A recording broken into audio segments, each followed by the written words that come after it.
Do we think that the expectations of men have uh, become greater as of modern day, or and women? Do you think that the expectations have absolutely changed? Like, are we Yeah, expected to do more or less than we were 50 years ago? More. absolutely. Absolutely.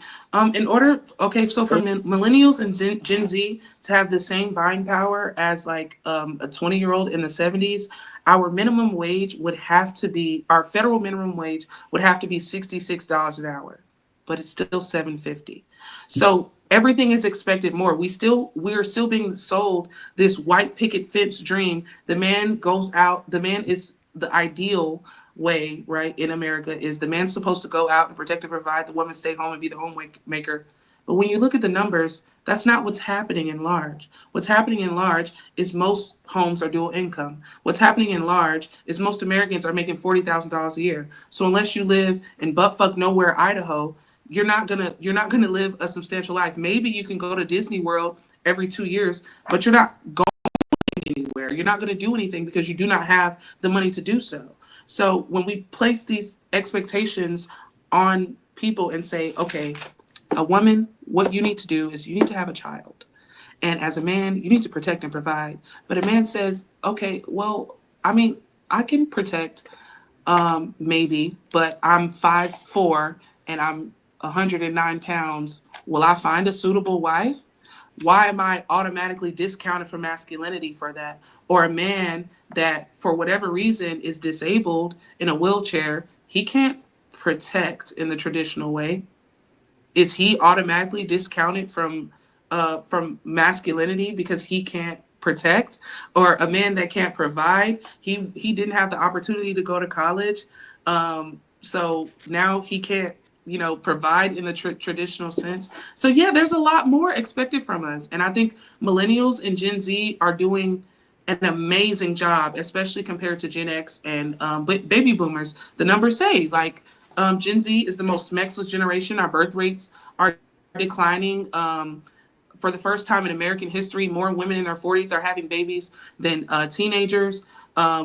There are more virgins in our society, in our generation, than there were pregnant people during the baby boomer time. So it's like we're doing a lot. Like we're doing a great job. Millennials and Gen Z, we're breaking generational curses. Millennials were the first generation to say, in the Black community specifically, no, we're not pushing things under the rug. That creepy uncle, my children aren't coming around them. I'm not gonna like millennials were the first generation to say, no, we're not gonna go to this toxic church. I have nothing against Christianity at all. I love Jesus. But we're not going to go to this toxic church just because that's where I grew up at. And millennials were the first generation to rebel against that. And I think millennials are taking after, Well, I think Gen Z is taking after their lead right, because of how right. much expectation we Look, Hold on, have. y'all. that's a Can good. we We're gonna. let Bo I want to go? get Bo in Y'all here let real Bo, quick.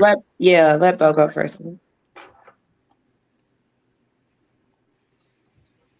Well, I've had many thoughts. I guess I'll start with the last one I had. We have to stop talking about how we were raised to be. We are grown people. These are talking points that give adults excuses to be people that are undesirable. I was raised to be this way. I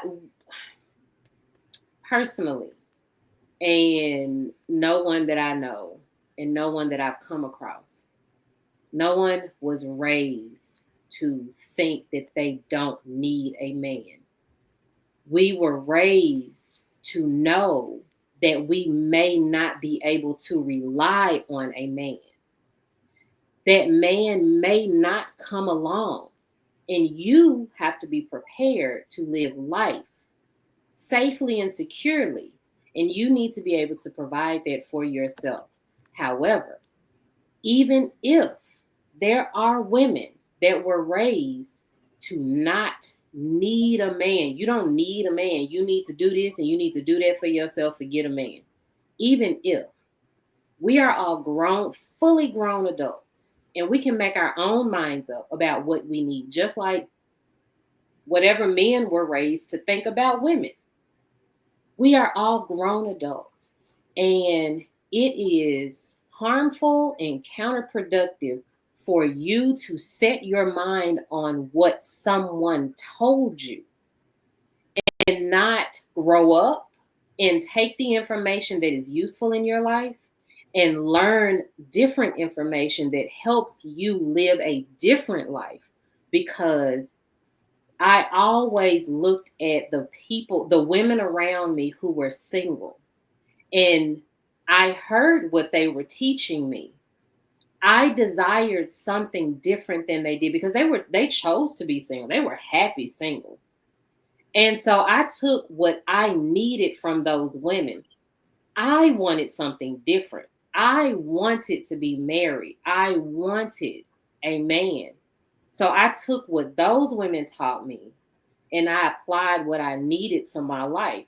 All of that other stuff, because there were older women that told me all men are good for is money because the only thing they want from you is sex. And if they're going to get sex, they might as well give you some money. I thought that was completely ridiculous. You do not have to listen to those things. And I'm speaking as a woman. I don't know what men are taught to do and say and think. But as a woman, as far as us, we have to stop using what we heard as children as an excuse to be problematic, to use men for money, to pay attention to a man's protection and provision. That's not yours. That man's money is not yours. You need to be able to stand on your own 2 feet. Mm-hmm. And if that man chooses to give you his provisions, cool. But we're not in mass being taught we don't need a man. And if we are, oh well, we don't have to listen to that. We can make up our own minds about who we want to be and who we want to be with and what role men play in our lives. I think that I think that when women are told that they don't need a man, they're not saying don't get a man. They're saying make sure you can take care of yourself. That's just what they're saying. Because I know women who got married young and her husband died from a car accident. They died young. So they had to know how to go out here and had a kid. I know a lady who lost her husband very young. I think they were married at 18. I think he passed away at like 20s. It was very young. She ended up getting remarried, but she had a baby she had to take care of, you know. So I think when they talk about that, when they say, you know, you don't need a man, there are some women who really do tell a woman don't need a man and all that stuff. But for the most part, they're telling them make sure you can take care of yourself. I think men and women both need to be told that, not just women. You need to know how to sustain. That's why I don't believe in women, you know, after kids get a certain age, I think women need to go to work because you need to know how to take care of yourself. And I work on the ugly side of life. I work in Medicare. Everybody broke. Trust me. I hadn't heard it all, seen it all in the past 4 or 5 years. I've been in the insurance industry. I hadn't heard it all.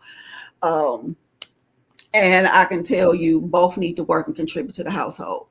I've talked to people that worked 30 years and got laid off right before retirement. Lost everything. Wow. But thank God these people had a spouse to back them up. So just imagine you don't have a spouse. But when it comes down to you know, the birth rate and everything leaving, you know, degraded, this is a thing that's going to push. It's going to push you having to work till you're older because there's not going to be anybody under you to work. So, you know, it's a different effect when we do talk like that. We got to understand that, you know, the birth rate going down, but who really going to take over the workforce? You know, it's deeper than that. Huh? Go ahead, and White. Oh, somebody was about to jump in after you finished. Just when you finish, right after you. That's what I was saying. That's what I want to land right there. I just want to say who's going to take over the workforce. I think when we look at that, I think it's a beautiful thing to get married and have kids grow together and stuff. That's how you build generational wealth. That is just known. That's how you build generational wealth. You know, I think that rhetoric is dangerous because the black people have been 13% of the population since the 40s. So when they say the birth rate is that's not us. That's them. And it's unfortunate it's black women who's regurgitating that rhetoric. Yeah. You never thought No, I like read the just think study. about this like, well, since the 40s, how is black people still 13% of the population when they the ones that keep saying that the black women is having all the kids? Something ain't that math ain't math. But I'll Right. land right there. I think because maybe there's a difference between like I think the overall like opinion of most people and then also like what like the research is saying. So I would not cite a source um, unless I have read the source. So the thing is, when the day after the 2020, the day after the 2024 birth rate study came out, I read it. Birth birth rates with Black women also declined as well. It was an overall 1% decrease in birth rates for all races. The only people that had an increase in birth rates are women of all races over the age of 41 years old and Hispanic women of all ages. Those are the only rates that either increased or stayed the same. Black women birth rates also declined.